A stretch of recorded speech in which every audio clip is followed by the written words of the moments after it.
নমস্কার বন্ধুরা, সুখী রান্নাঘরে আপনাদেরকে অনেক অনেক ভালোবাসার স্বাগত জানিয়ে আজকে চলে আসলাম নতুন একটা রেসিপি নিয়ে। আজকে আমি আপনাদেরকে বানিয়ে দেখাবো আলু কাঁচকলা দিয়ে রুই মাছের ঝোল। আর এটাকে আমি মোটামুটি কাঁচা লঙ্কার ওপরেই করবো, সামান্য একটু গুঁড়ো লঙ্কা দেবো, তো সেটা আপনারা কিন্তু চাইলে নাও দিতে পারেন। তো দেখুন, কাঁচকলা আর আলুটাকে আমি ভালো করে কেটে ধুয়ে নিয়েছি, আর এখানে মাছগুলোকেও ধুয়ে নিয়েছি।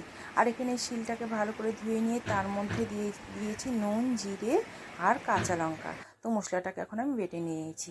তো মশলাটাকে বেটে নেওয়া হয়েছে। এখন আমি এখানে চলে আসলাম রান্নাঘরে। এখানে কড়াইটা গরম হয়ে গেছে খুব ভালোভাবে।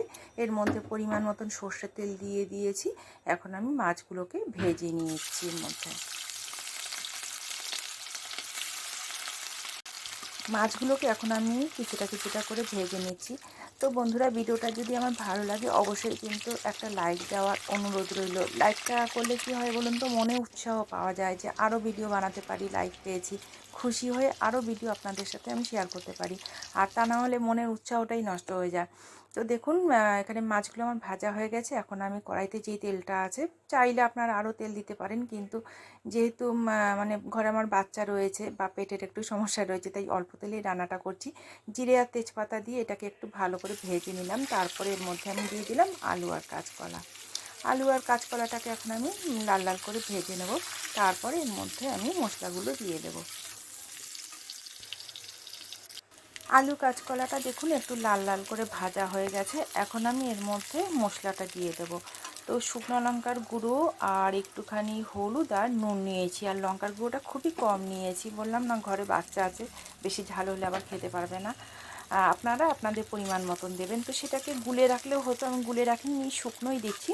তো শুকনো যেহেতু দিচ্ছি, যাতে কড়াইয়ের তলায় পুড়ে না যায়, তাই এই বাটা মশলাটা দেওয়ার পরে এই বাটিটা ধুয়ে একটু জল দিয়ে দেবো।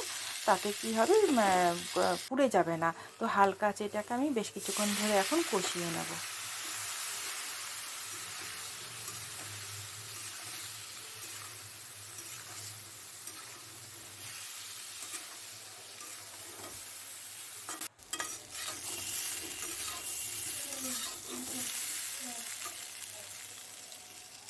কষিয়ে নিয়েছি ওখানে আমি সবজিটাকে, আর এদিকে একটু গরম জল করে নিয়েছিলাম। আর ঠান্ডা জল দিলেও অসুবিধা হয় না, গরম জল দিলে রান্নাটা বেশি ভালো হয়।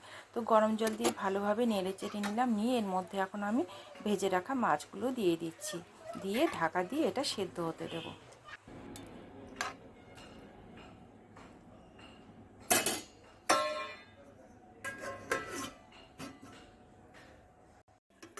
ঢাকা দিয়ে 15 মিনিট পর্যন্ত এটাকে আমি ভালোভাবে সেদ্ধ করে নিলাম। আর এখন আমি একটু দেখে নেব যে এটা কতটা সেদ্ধ হয়েছে। কালারটা বেশ সুন্দর এসেছে দেখুন। তো খুন্তি দিয়ে নেড়ে চেড়ে একটু দেখে নিচ্ছি আমি সেদ্ধ কীরকম হয়েছে। সেদ্ধ হয়েছে, কিন্তু সামান্য আরেকটু ফুটলে ভালো হবে। তো আমি আর একটুখানি সেদ্ধ করে নেব। ভিডিওটা যদি আমার ভালো লাগে অবশ্যই কিন্তু চ্যানেলটাকে সাবস্ক্রাইব করে আমার পাশে থাকবেন। আর পাশে থাকা বেল আইকনটা টিপতে ভুলবেন না। তাতে করে কি নতুন আপলোড হওয়া ভিডিওগুলো সবার আগে পৌঁছে যাবে আপনাদের কাছে। আমার রান্নাটা হয়ে গেছে, গ্যাসটা বন্ধ করে দিয়েছি। দেখুন কালারটা কত ভালো লাগছে দেখতে। অনেকে ঝাল পছন্দ করেন, যারা ঝাল বেশি পছন্দ করেন একটু গুঁড়ো লঙ্কাটা একটু বেশি দেবেন, তাতে কালারটা আরও ভালো আসবে। তো বন্ধুরা, ভিডিওটা আজকে আমি এখানেই শেষ করলাম। আপনারা সবাই সুস্থ থাকবেন, ভালো থাকবেন, সাবধানে থাকবেন। আবার দেখা হচ্ছে নতুন একটা ভিডিওতে। ততক্ষণ পর্যন্ত টাটা।